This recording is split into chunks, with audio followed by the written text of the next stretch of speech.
Hello everyone, this is Roxas1359. Welcome back to the Crash Bandicoot Sane Trilogy. Last time, we ended up destroying the Cortex Vortex and getting the Platinum for Crash Bandicoot 2, Cortex Strikes Back. Which means it is finally time we cap off this trilogy with... It's Crash Bandicoot!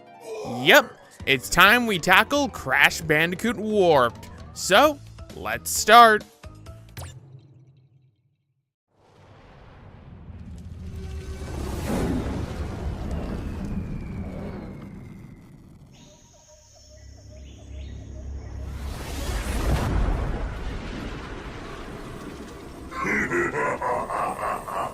Free at last.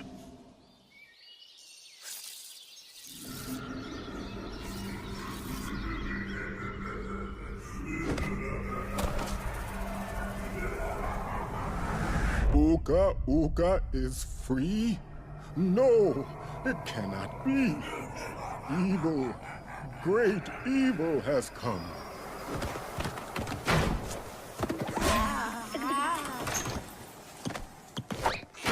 None have dared fail the great Uka Uka even once. But you, Cortex, you have failed me twice! Great Uka Uka! It was that infernal Bandicoot! From deep inside my deadly prison, I sent you simple instructions to follow. But you lost the gems, you lost the crystals, and I have lost my patience. There is now no other power source left on this planet. I know we've had a few unfortunate setbacks. And failed.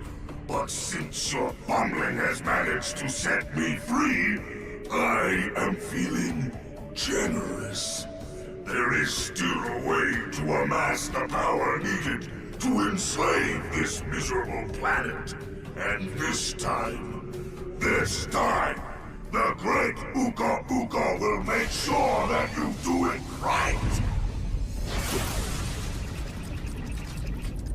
After many eons, my evil twin brother, Uka Uka, has been freed from his underground prison.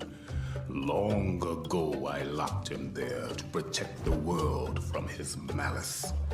Now, free once again, he must be stopped.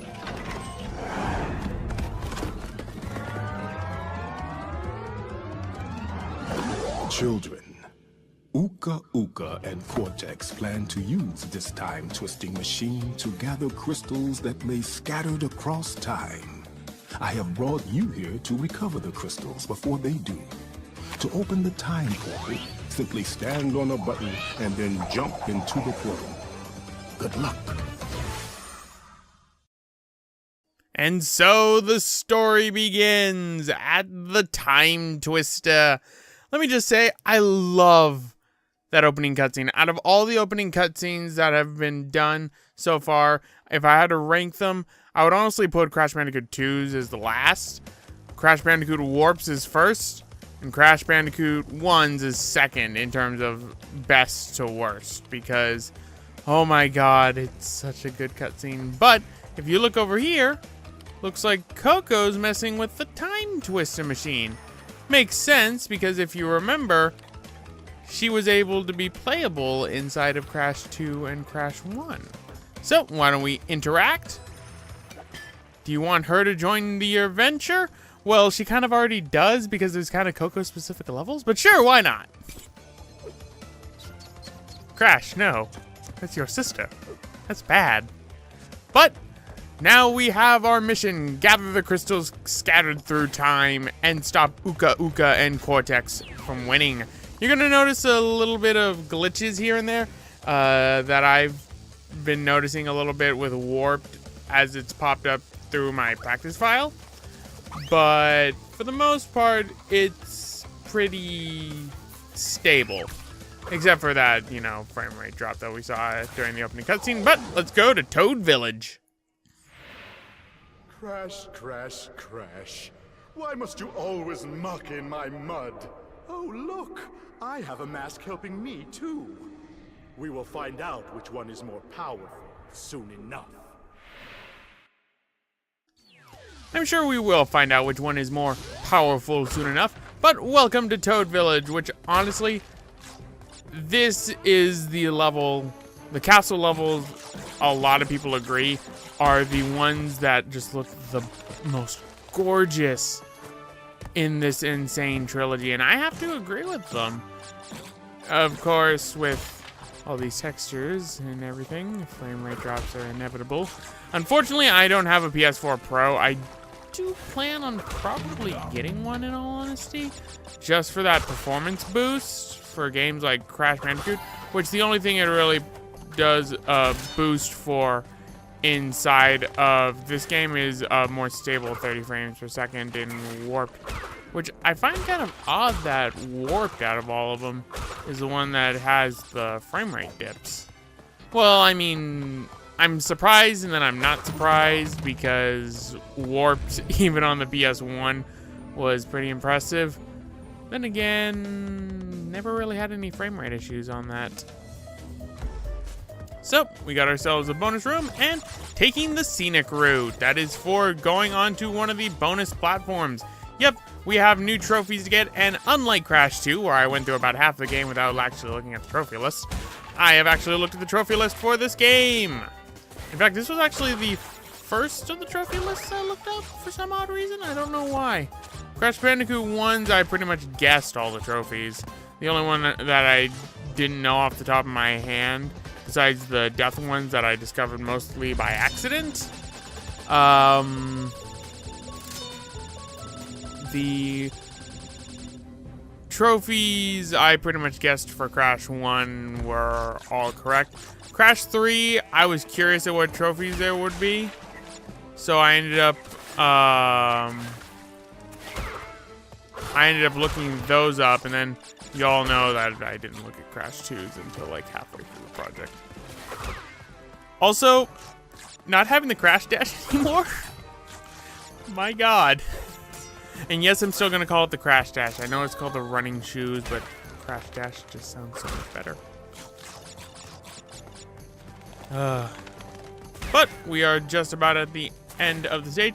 Now you might notice that these boxes right here are changing very quickly. The reason for those boxes is if you don't break them soon enough, they will turn into steel crates that you can't break, thus, you know, kind of locking you out of the box gems. So grab those while you can. Now overall, I don't think we're gonna take too long in Crash 3. Well, for the first part of the game, I should say. Because the thing is, Crash 3? A little bit quicker, honestly, than Crash Bandicoot 2 Cortex Strikes Back. At least the way I managed to get through the game pretty quickly. In my practice file, I barely started it today, and in about an hour, I was already on the 3rd warp room. And that's with me getting the gems. I should emphasize that. So, we got X to kick fast, and square to spin. Die, shark. Right. No. Go away. No one likes you, pufferfish. No one likes you. Alright. There we go. Okay, I wasn't paying attention to where Crash was there for a second. Sorry if I'm just looking at the backgrounds a lot more, because I'm a lot closer to the screen now since I'm using the Elgato as my main source for the monitor. Ooh, I'm really liking this version of this theme. Like, the underwater music, I never really paid attention to, but that little part in the song right there just caught my ear. Right, now these things just shoot out with the square button. They count as a free hit, but you need them to break the coral reefs because they guard boxes. You can also dash with them. I believe it's with the X. No, it must be the circle button then. You know, I really shouldn't be blowing up coral, especially because we're at the point where the coral reefs have, you know, are in the terminal stages of dying. Oh, we as humans have really messed up this planet.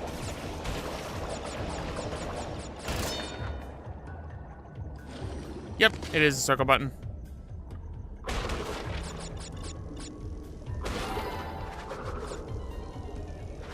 All right. Don't know where Cortex had time to install these. Then, you know, I just realized this is a time travel plot, so yes, he has all the time in the world, as we will see in the next stage, actually. He has, which kind of begs the point, he clearly has altered time. Like Cortex and Uka Uka, who Uka Uka is the new big bad. That's actually hinted at in Crash 2 if you pay attention to the cutscenes.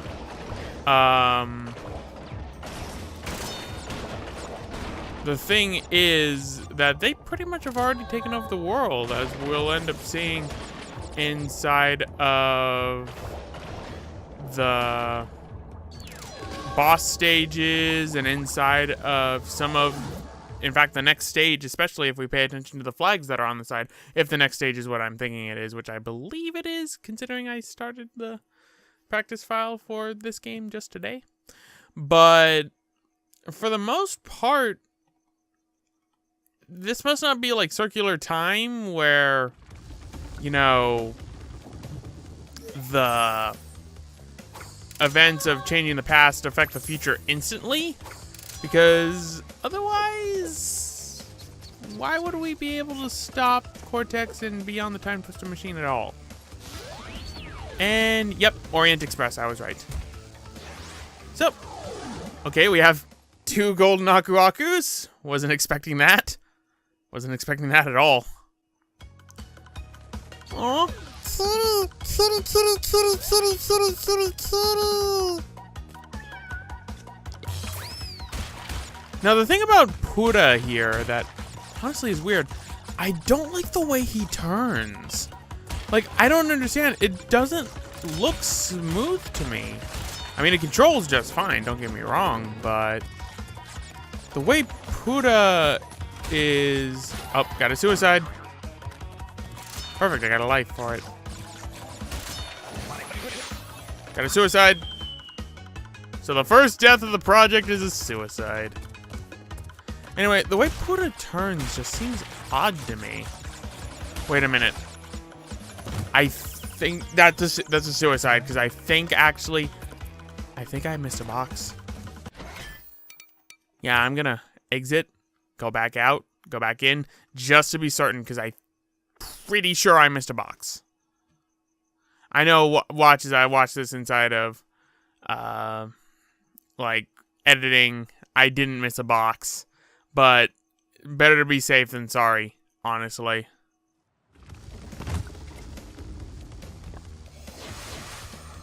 Don't know why you're switching, Coco, because you're going back in. Anyway, going back on to Pura. Pura just, it looks weird how he turns. Like, Polar, it feels more stiff. Well, I shouldn't say it feels, it looks stiff for some odd reason. And I'm probably in the minority on this, but it just looks so stiff. And that was... Through the footage I was seeing when Crash Bandicoot Warped was finally shown off near the end months of the Sane Trilogy coming out, I just couldn't get over how stiff it looked Pura was moving. I gotta kill myself.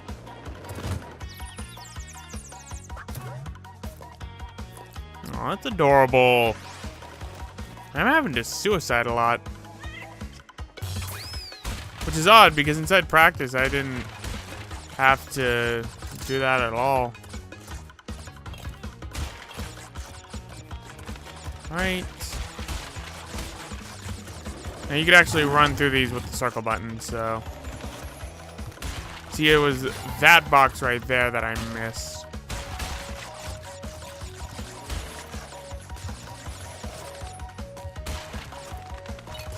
Great. I just keep missing boxes. But anyway, as I was pointing out earlier, look at the flags that we're going to see on the side of this great wall. And you'll see Cortex's face as the Emperor. So quite clearly he has already changed time. At least I think it's in this stage. It might be inside Midnight Run, actually. That they show. Dang it, I keep missing boxes.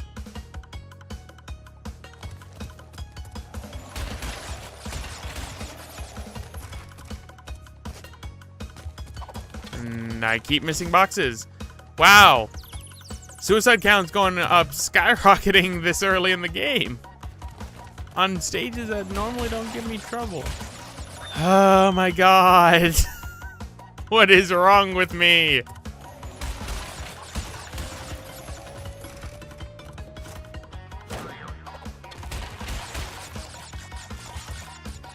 What is wrong with me?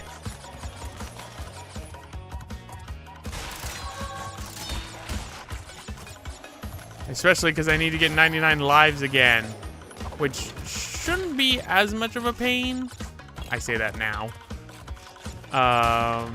Shouldn't be as much of a pain as Crash Bandicoot 2 was, because I could just do the farming method that I did in the last game for grinding up lives, but there we go. Kitty. Grab the gem, and let us go. Well, that took longer than I'd like. I was hoping to finish this warp room inside this part, but looks like we're not going to. This is definitely going to be the game where warp rooms bleed together. Unless I end up having a hard time on the bosses, which if I do, then, oh boy, that'd be quite sad. But we got a crystal. And the gem is somehow stuck to our back. So, Crash Dance. Yeah. And anyway, guys, I'm going to end it off right here. This has been Roxas1359. Next time, we're going to be finishing up the first of the warp rooms for Crash Bandicoot Warped. See you all next time.